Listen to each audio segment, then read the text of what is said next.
कठोरता, समर्पण और भाईचारे की नई मिसाल कायम की।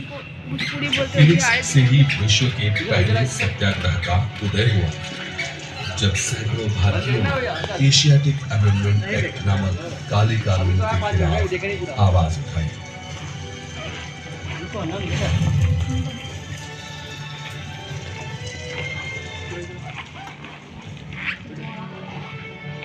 गांधी जी के आदर्शों से प्रभावित हरमन कालेनबाख ने उनके नस्लवाद के विरोध का समर्थन करते हुए जोहानिसबर्ग की अपनी 1100 एकड़ की भूमि समर्पित कर दी। इस भूमि पर वर्ष 1910 में महात्मा गांधी ने टॉलस्टॉय आश्रम की स्थापना की।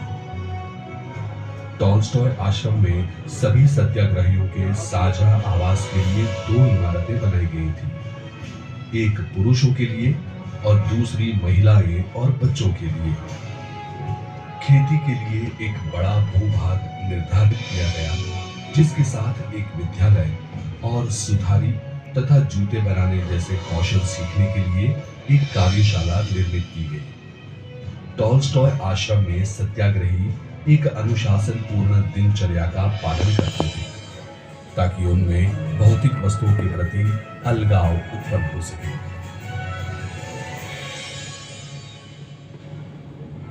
सामुदायिक जीवन के महिलाओं पर पड़े प्रभाव का चमकता उदाहरण वर्ष 1913 में उभरा, जब सरकार ने भारतीय परंपरा से हुए विवाहों को अमान्य घोषित कर दिया था। टॉलस्टॉय से कस्तूरबा गांधी और फिनिक्स से बापू के सहयोगी थम्बी नायडू की पत्नी वीरामल नायडू के नेतृत्व में इन महिलाओं ने न केवल इस कानून के खिलाफ आवाज उठाई, बल्कि ट्रांसवाल के हजारों श्रमिकों को पोल टैक्स के प्रति जागरूक कर उन्हें भी सत्याग्रह से जोड़ा। देखते ही देखते 20,000 से अधिक सत्याग्रही इस अभियान से जुड़ गए, जिससे स्थानीय अर्थव्यवस्था पूरी तरह ठप पड़ गई और पहली बार अहंकारी सरकार को सत्याग्रह की शक्ति का एहसास हुआ। मजबूर होकर सरकार ने इन अमानवीय कानूनों पर एक जांच समिति का गठन किया, जिसके फलस्वरूप दशकों से अन्याय और अपमान झेल रहे भारतीय सही मायनों में दमन से मुक्त हुए। 8 वर्षों तक चलने वाला ट्रांसवाल सत्याग्रह औपनिवेशिक दमन के जवाब में सत्य और अहिंसा का वो प्रभावशाली शस्त्र था, जिससे आने वाले समय में भारत के स्वतंत्रता संग्राम को नई दिशा प्रदान हुई। इस सत्याग्रह ने मोहनदास गांधी को भारतीयों के नायक के रूप में स्थापित किया और इसी के साथ महात्मा के जीवन उद्देश्य का उदय हुआ।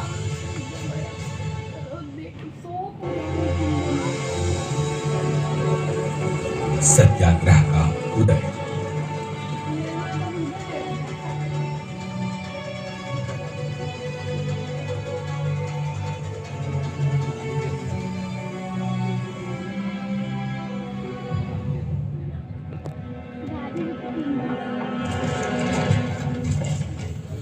भेदभाव और रंग द्वेष के जो कड़वे अनुभव महात्मा गांधी को दक्षिण अफ्रीका में हुए थे, वो आगे चलकर उनके जीवन उद्देश्य का मूलाधार बने। अपने साथ हुए अपमानों से उभरकर उन्होंने वहां के भारतीयों को पीड़ा से अवगत कराया, जो दशकों से नस्लवाद से जूझ रहे थे।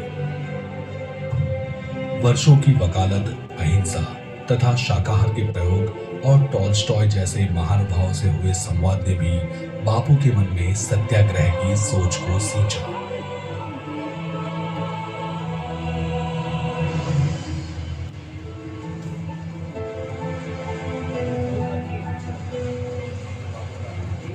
अठारह में गांधी जी दक्षिण अफ्रीका आए और अगले 1 दशक तक वकील और स्वयंसेवी के रूप में उन्होंने वहां कार्य किया। सिर्फ इन कार्यों के आधार पर वहां के असंख्य भारतीयों की पीड़ा को सरकार तक पहुंचाना लगभग असंभव था। इसीलिए वर्ष 1903 में उन्होंने अपने वकील मित्र हेनरी पोलक तथा पत्रकार अल्बर्ट वेस्ट की सहायता से एक अखबार इंडियन ओपिनियन की शुरुआत की। इस अखबार का उद्देश्य लोगों को अपने मौलिक अधिकारों से अवगत कराना और उन पर हुए अत्याचारों को सरकार तक पहुंचाना था। वर्ष 1904 में महात्मा गांधी ने इंडियन ओपिनियन को सहकारी आधार पर चलाने का निर्णय लिया। इसके लिए उन्होंने नगर से दूर एक फार्म खरीदा जो आगे चलकर फिनिक्स सेटलमेंट कहलाया। केवल एक महीने में गांधी जी ने अपने समर्थकों की सहायता से प्रिंटिंग प्रेस को फिनिक्स में स्थानांतरित कर दिया, जहां प्रेस कर्मचारी संयमित जीवन व्यतीत करते हुए अखबार छापने का कार्य करते। साथ ही वे खेती करके अपने लिए अनाज भी उगाते, जिससे इंडियन ओपिनियन को चलाने वाले खर्च में भारी कमी आने लगी।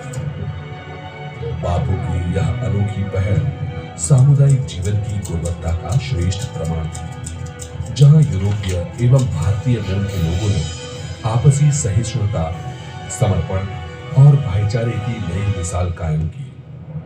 फिनिक्स से ही विश्व के पहले सत्याग्रह का उदय हुआ, जब सैकड़ों भारतीयों ने एशियाटिक अमेंडमेंट एक्ट नामक काले कानून के खिलाफ आवाज उठाई।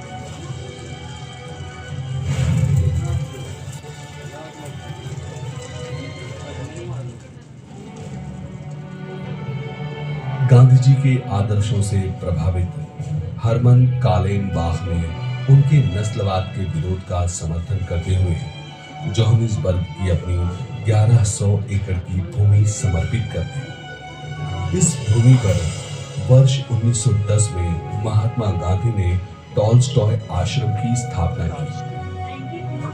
टॉलस्टॉय आश्रम में सभी सत्याग्रहियों के साझा आवास के लिए 2 इमारतें बनाई गई थी, एक पुरुषों के लिए और दूसरी महिलाएं और बच्चों के लिए।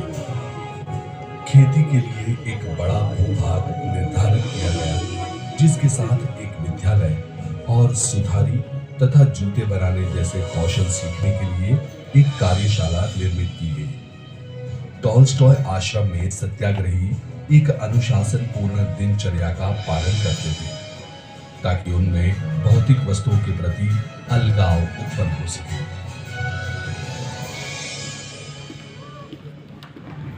सामुदायिक जीवन के महिलाओं पर पड़े प्रभाव का चमकता उदाहरण वर्ष 1913 में उभरा, जब सरकार ने भारतीय परंपरा से हुए विवाहों को अमान्य घोषित कर दिया था। टॉलस्टॉय से कस्तूरबा गांधी और फिनिक्स से बापू के सहयोगी थम्बी नायडू की पत्नी वीरामल नायडू के नेतृत्व में इन महिलाओं ने न केवल इस कानून के खिलाफ आवाज उठाई, बल्कि ट्रांसवाल के हजारों श्रमिकों को पोल टैक्स के प्रति जागरूक कर उन्हें भी सत्याग्रह से जोड़ा। देखते ही देखते 20,000 से अधिक सत्याग्रही इस अभियान से जुड़ गए, जिससे स्थानीय अर्थव्यवस्था पूरी तरह ठप पड़ गई और पहली बार अहंकारी सरकार को सत्याग्रह की शक्ति का एहसास हुआ। मजबूर होकर सरकार ने इन अमानवीय कानूनों पर एक जांच समिति का गठन किया, जिसके फलस्वरूप दशकों से अन्याय और अपमान झेल रहे भारतीय सही मायनों में दमन से मुक्त हुए। 8 वर्षों तक चलने वाला ट्रांसवाल सत्याग्रह औपनिवेशिक दमन के जवाब में सत्य और अहिंसा का वो प्रभावशाली शस्त्र था, जिससे आने वाले समय में भारत के स्वतंत्रता संग्राम को नई दिशा प्रदान हुई। इस सत्याग्रह ने मोहनदास गांधी को भारतीयों के नायक के रूप में स्थापित किया और इसी के साथ महात्मा के जीवन उद्देश्य का उदय हुआ।